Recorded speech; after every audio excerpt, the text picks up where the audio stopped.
welcome to Mock the Week. I'm Dara O'Brien. The news this week: Madonna returned from a trip to Malawi with a 13-month-old boy she is hoping to adopt. Some celebrities might regard the adoption of an African child as nothing more than a fashion accessory. Madonna gave the game away when she referred to him as the new black.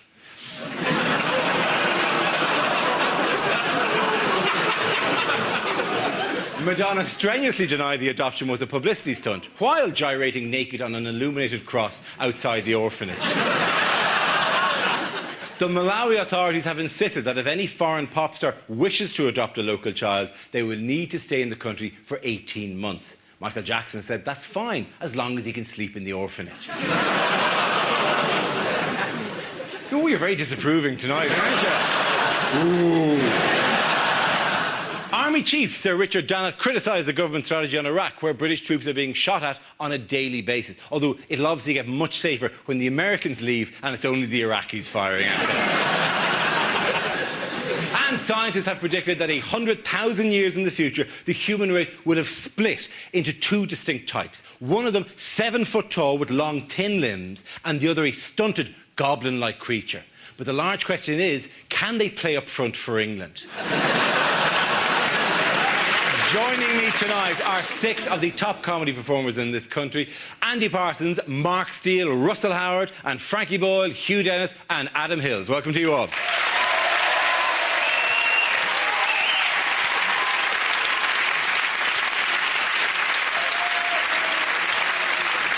All right, our first round tonight is called Headliners. I show the teams a recent photo along with the initial letters of a newspaper headline. This is a picture of Tony Blair visiting the troops in Iraq. There he is. So what does BARB stand for? Is it Blair actually resigns? Brilliant. Is it Blair Ace's rap battle? I'm Tony B, you don't know me. Is it Blair's arse ready bush?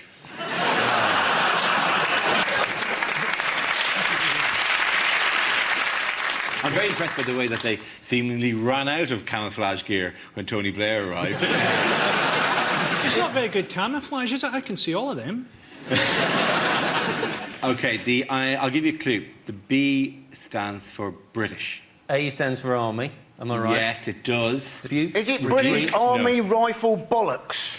No, it's not British Army Right. There was never a headline in any paper that said British Army Rifle Bollocks. Show me the paper that says... The Kingston tabloid press is shocking, I tell you. Madonna adoption horseshit. You're not going to get that. British Army I'd like to have a crack at it now. Yeah. Why don't you tell us the fourth one? I reckon I can put it together. The fourth word is breakdown. Is it British Army Risks Breakdown? That's exactly right. Very good. The answer I was looking for is British Army Risk Breakdown, and refers to General Sir Richard Dannett's stark warning that with no end in sight for conflicts in Afghanistan and Iraq, the armed forces are dangerously stretched. They've got a recruiting drive on in Scotland at the minute, the Army, because that's what you need if you're fighting an unwinnable war in the desert. More ginger people. The thing is that I thought was astonishing, first of all, that the chief of the army would come out against the war that the government sent him into. But then, having said that Blair's tactic, he just went on the television and said, no, this chap hasn't said anything that I disagree with, he agrees with me at all, even though he said we shouldn't be there and we're making it worse. And he's become a compulsive liar, Blair, isn't he? Just one of these people who lies when you know it's bollocks. His next press conference, he'll just say, thank you all for coming, I've got a leopard at home. My dad invented cheese. I've got a fridge made of gold. I can jump over my house. My mum's the Queen. He's just gone mad. But they want to use the Army for everything now, though, don't they? The government do, because they didn't Blunkett say this week they wanted to use the Army in Lincoln Prison or something? Yes, well, Blunkett apparently rang up the guy in charge of Lincoln Prison during the riots and said that he should send in the army to machine gun the prison. It's lucky he hasn't got one himself, because that is actually a special skill for a guide dog, isn't it? He essentially would become like a machine gun caddy. David Blunkett would just say, range, and the dog would go, 40 yards. Yoda is his guide dog. Yeah, I don't actually actually know. Resign from the cabinet, you must. All I'm saying is you don't want David Blunkett with a machine gun. No, David, no, to be fair, Tyne, he never said, hey, I'll go down there and machine gun the prisoners. He said, send the army in and they'll... Because these guys are I trained. personally would like to see David Blunkett join Fathers for Justice. I would pay good money to see him on a ledge outside Buckingham Palace. The best story about prisons this week is apparently to rehabilitate violent prisoners, they're making them play Scrabble. Have you seen that? Yeah. Yeah, and they get paid £1.10 if they complete a game of Scrabble for 30 minutes, which is just excellent. It's just the idea of some bloke, I killed many times, but I'm better now, thanks to Buckaroo. Don't they tend to play Buckaroo with their cellmates, anyway? Oh, he's throwing the saddle again. The irony, Frankie, is there is a prison in the States during the week that has like 70% less people coming back to prison than it used to because all the cellmates have to wear pink. That's because they've escaped? No. All the cellmates and all the cells were painted pink and the entire jail was painted pink. That may be why they escaped. If they're all dressed in pink and the entire jail is dressed in pink, they just have to move along and then they're out. If the Scrabble thing does continue, you won't be quite as scared when they say there has been a riot in the prison. The prisoners are on the reef throwing tiles. Because they'd be like, take an eye, ting! Take a J, ting! Another bloody eye, ting! Like that. Because that's the noise the Scrabble tile makes as you throw it. OK. Why was a former army poster boy in the news this week? Oh, this is great. He is addicted to going to gardens and looking at ladies as they get undressed at night. And you find yourself going, get a webcam.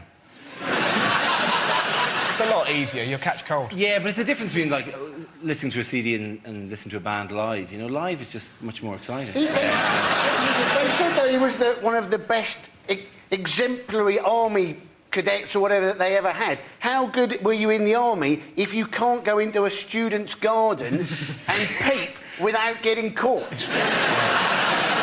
But he used to be in the recruitment adverts as well, didn't he? He was using a series of television campaigns. But it'd be really great if there was a hidden one that no one saw. It's like, right, left, kill the lights. That's the stuff. Be the best, take off your vest. No, one of those, like, can you see the girl? Can you see the girl at night? Can you see the girl at night? From a tree? If you answer no to any of these questions... My favourite army thing, can I just tell you? I went to the Chinese New Year in Leicester Square and it said the red arrows are coming along, right? So we hung around. What? And it's just the blokes, not the planes. And then they're not even wearing their outfits. I'm pissed off. Were they walking in formation? No smoke coming out of their arses, nothing.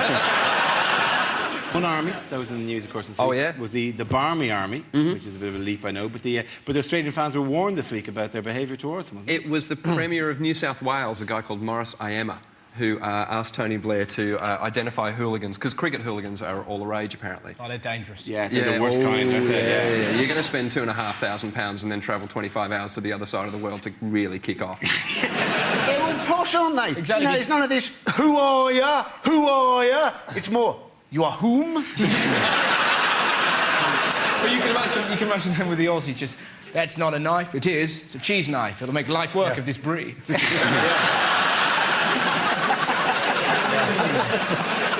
And I love the English fans and the Barmy Army. I watched the Rugby World Cup final in Newcastle upon Tyne, in a place called Bar Oz, and I thought I was going to be safe, and there were like 5 Aussies in the corner, and there were 500 English. And borderline racist, almost violent chanting, but very funny. Yeah. 5 Aussies, 500 English, just, we get $3 to the pound, we get... When you're heckling the exchange rate, that is inventive. We were very excited, though, weren't we, by the old Rugby World Cup? You know, because obviously the England rugby team, we've won very little since, but we were thinking, weren't we? We were thinking of making rugby our national sport ahead of soccer until we realised that only 8 countries in the world give a monkeys about rugby, and 4 of them are us. At which point, let's draw on into that round. The winners there were, let's give it to Frankie, Hugh and Adam.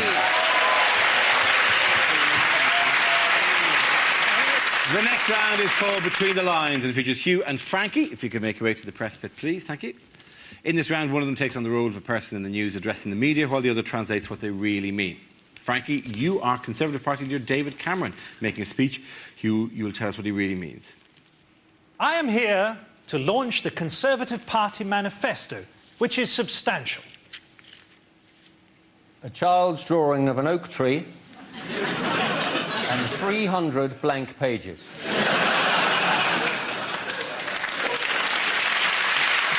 First, let me refute a rumour. People say that I am posh. I am not. And you can ask my footman. I believe that politics should be about more than style over substance.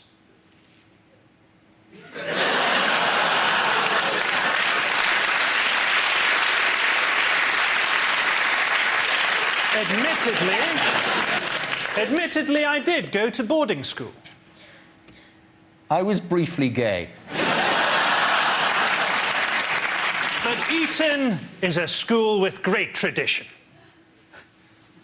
The weakest child in every year is sacrificed in the school pyramid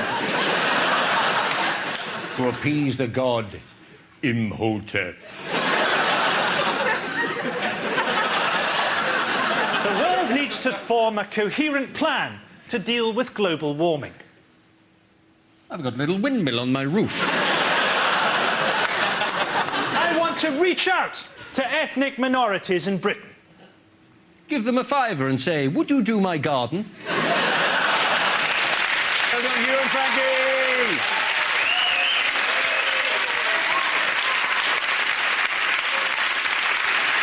Now we play a round called Dora's News Laughter Fun Dial. This game involves Adam, Andy, Frankie and Russell. So if you could make your way over yonder to the performance area, thank you very much. Today's stand-up challenge, our random news generator, contains a bank of topics and we spin the wheel, and when it stops, then you can step forward and tell us a few jokes on that topic. OK, here we go. Let's spin the wheel. OK, the topic is air travel. Who wants to come in on that? I'll do that. Russell. My favourite story about air travel, there was a bloke a little while ago who got put in prison for 3 days because he refused to stop kissing his boyfriend on a plane flight to South Africa. How magic's that? You can't help but picture him dressed entirely in latex, you know, surrounded by a sea of Burberry on an EasyJet flight. All right, lads, I'm going to make this tense for you. Ramon, let's do the bad thing. Do you want to stop doing that? I'm trying to read Nuts magazine. Whatever. Stop doing that. It's not natural. You're flying. Russell Howard, well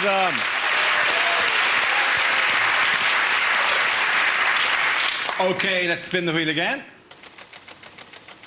The subject is George W. Bush. Who wants to come in? Oh, yes, please. Adam. I think the biggest mistake George W. Bush made in his presidency was the way he dealt with the aftermath of Hurricane Katrina.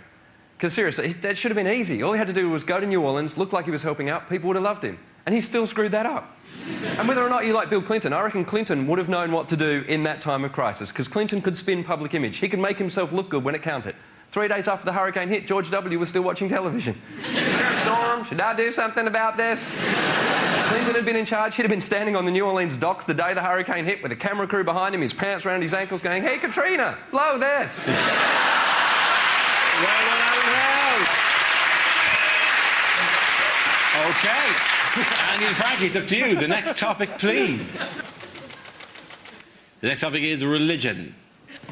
Andy steps to the mic. Muslims do take their religion very seriously, I think at least in part because they have to pray 5 times a day.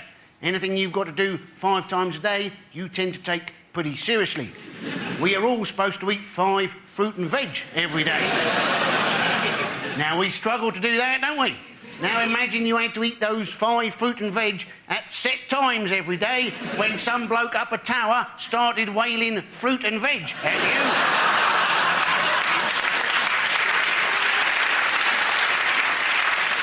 At which point you had to start reciting various passages from Delia Smith's healthy cookbook. whilst pointing in the direction of Norwich.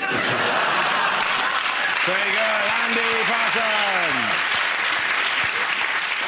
So let's see what's left there for Frankie. What's the next topic?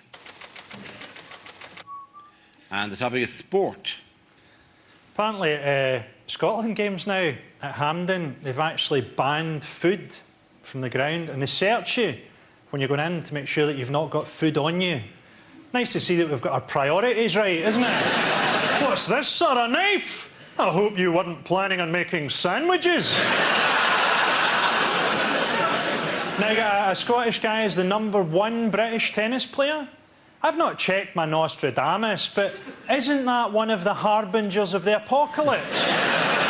The only time I'd previously seen a Scottish guy playing tennis, it was someone playing charades, attempting to mime the word homosexual. Frankie Boyle. Impossible to divide it. Points for everyone. Well done. Points. It's the last show. All get points. Come back. Give them all a round of applause. Our next round is called, if this is the answer, what is the question? Here's our big board with the 6 categories. From the categories chosen, I read out an answer and the players have to guess what the question might be. Adam, which category would you like? Transport, please. OK, transport it is. The answer is crazy, loopy and un-British. What is the question? Is it what is Mohammed Al Fayed? Is it what is Prince Philip? Is it who are the arch enemies of Snap, Crackle and Pop? What nicknames has Madonna given her children?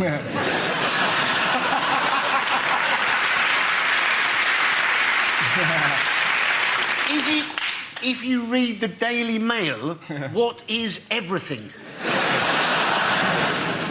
What do you call slapping a bulldog? I actually know the answer to this one. I think it's what people were saying about the lady who was wearing the crucifix for British Airways, Peter Hain, people like that. That's absolutely right. Well done, Andy Parsons. There you are.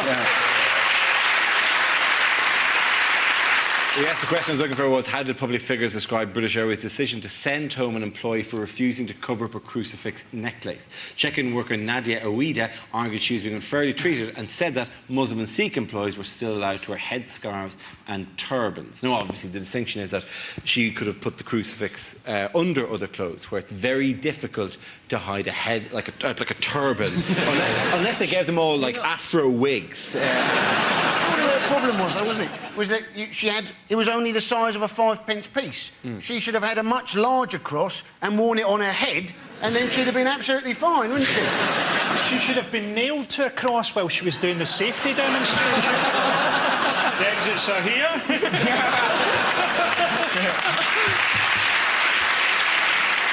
There's got to be more to it, hasn't there? They can't just have been annoyed about her wearing a cross. No, it does seem, given that the cross is very commonly worn. Probably she was hassling Jewish passengers. Did you pack your own bags, madam? And why did you kill Jesus?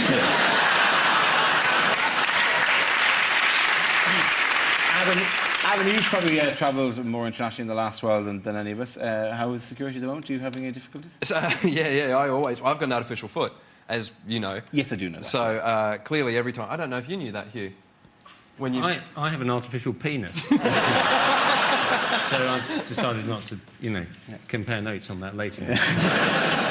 and it does have metal bits on the side. So going through airport metal detectors is just brilliant. Right. I went through Heathrow Airport 3 days after September 11, and reaction of the foot was great, because I walked through and, of course, everything's gone off, and beep, beep, beep, and they're right over here, put your arms out, and they patted me down. And they got to that moment where they kind of knocked on the foot, and there was a wooden sound. And the guy just kind of looked at me and just went, right, what's going on down there? In all innocence, I just went, oh, it's an artificial foot. And he just went, oh, geez, go through, mate. No, just go through. No, it's all right. And I was kind of thinking, well, check, there could be a knife. No, just go, mate. I don't care if the plane goes down. I don't want to offend a spastic. Just go, for God's sake.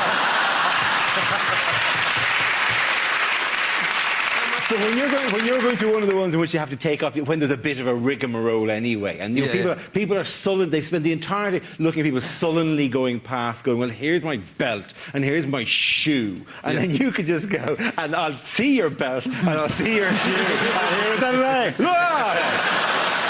Did you just take your shoe off, or did you just take the whole thing off? No, the shoe comes off first, and then I put it on. I usually use it to... You made that sound actually kind of sexy. The shoe comes off. Yeah. And then, if needs be, the Velcro. Yeah. Velcro? Yeah, it's held on by Velcro. Is that Velcro straight onto the hair of your leg, or is it... No, two other bits of Velcro. That would be ridiculous. It's Those really cutbacks painful. in the health service are really kicking in, aren't they? What was you expecting? A dovetail joint? Yeah, well, ideally, or some sort of modern prosthetic, you know, masking tape maybe. Did you get toes that did all the different functions of a Swiss Army knife? I do have toes on it. Huh? I do, yeah. They've got like... I think the question everyone wants is, get your foot out, Adam.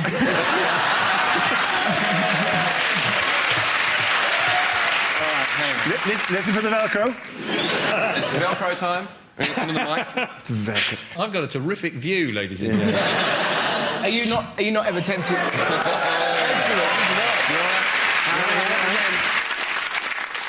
Have you ever thought of just going "arr" when you take it off? What I want to know is, have you ever got pins and needles in your artificial foot?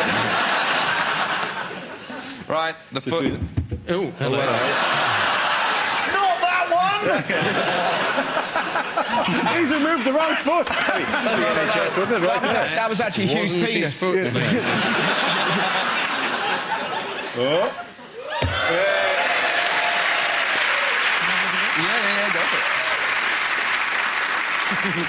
It's like show and tell, isn't it? Who's got something else now? Come on. I'm impressed by the fake toe, because presumably there's no good, like, there's no tactile reason for the there, there's no essential... Do you know what it was? It was because when I was about 14, you know, getting to that age in a boy's life where, you know, you're having things going on, and doctors basically sat down with me and said, "Is there anything the other kids can do that you can't?" And bearing that I grew up in Australia, I said, "Yeah, I want to wear thongs." Which, Thongs, by the way, flip-flops meaning in flip-flops. Australia, just below. Adam, have you ever put beer in your foot and drunk out of it? Yes.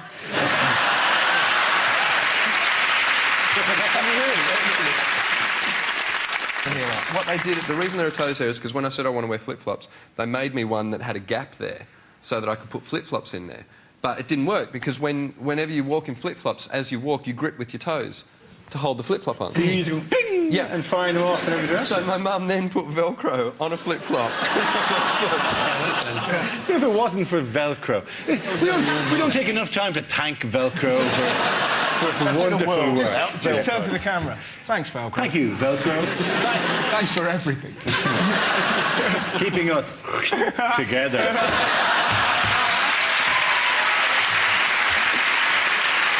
Thank you.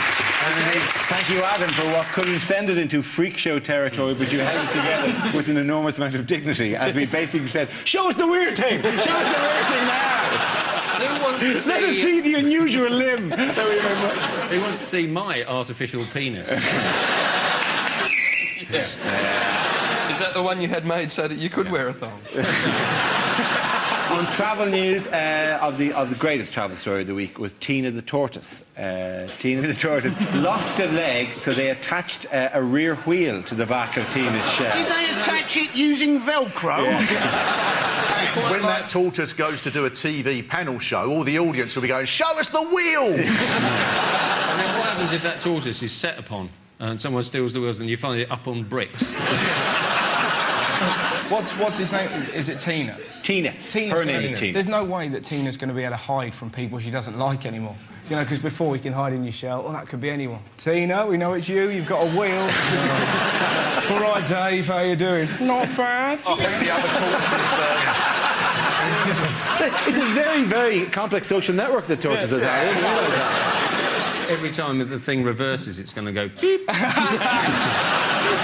To be honest, it's going to make fuck all difference to that tortoise. You said he doesn't know what's going on. It barely moves anyway. They're going to put it in a box at Christmas and it'll die. Well, there you go. You certainly can't see the back of it, can you? Thank you, Frankie, for steamrolling our gentle whimsy there. For taking our sweet little commentary about Tina and how this has changed her life and just going, Tina will die like the rest of us. Tortoises don't hibernate, they live to one. Basically, is what I've discovered. Really? Well, just going by Blue Peter. But does this mean, though, if one of the parents accidentally, Tina dies, right? Do they have to go to a pet shop, buy a similar-looking tortoise, get rid of the leg, stick another wheel on the corner? They're going to know whether that one's well or not, because it's got to have an MOT every 3 years. Yeah, excellent. Ladies and gentlemen, I think the points that round go to Frankie, Hugh and Adam.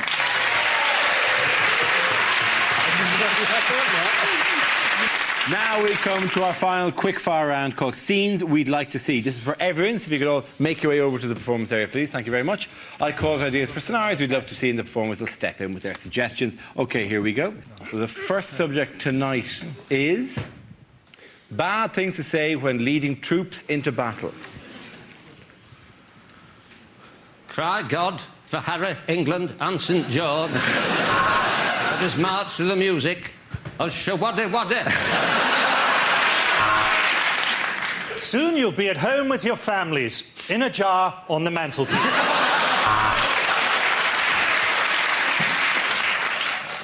Have you been injured at work?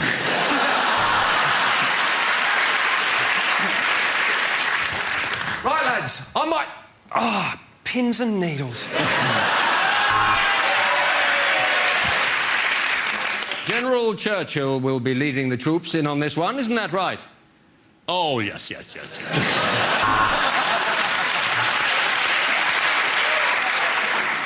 Our best hope is that the enemy kills so many of us, they become slightly depressed.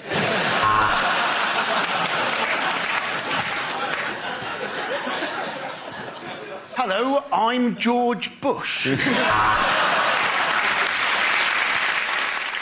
This next mission will be led by Michael Moore, seeing as he knows so fucking much. OK, the next topic is unlikely things to hear on Blue Peter. Today we'll show you how to make an ashtray using the shell of a dead tortoise.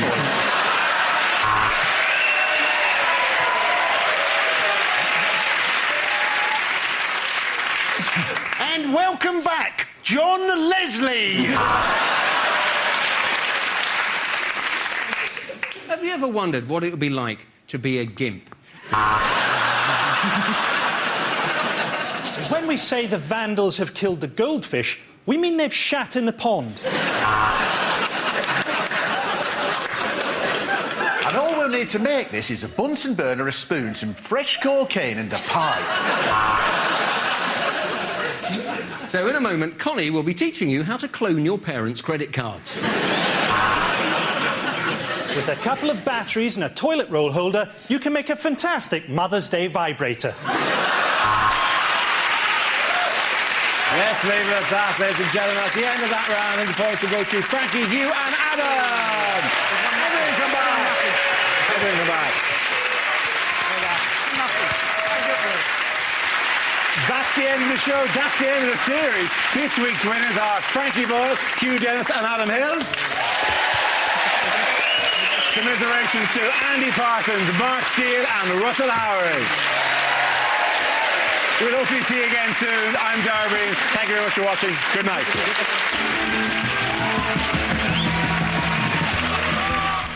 Tomorrow night at 10, Stephen Fry wants answers in QI. And for more topical comedy, the late edition starting now over on BBC 4. And later here on BBC 2, Donald Trump makes his choice, the final of The Apprentice USA from 11:20.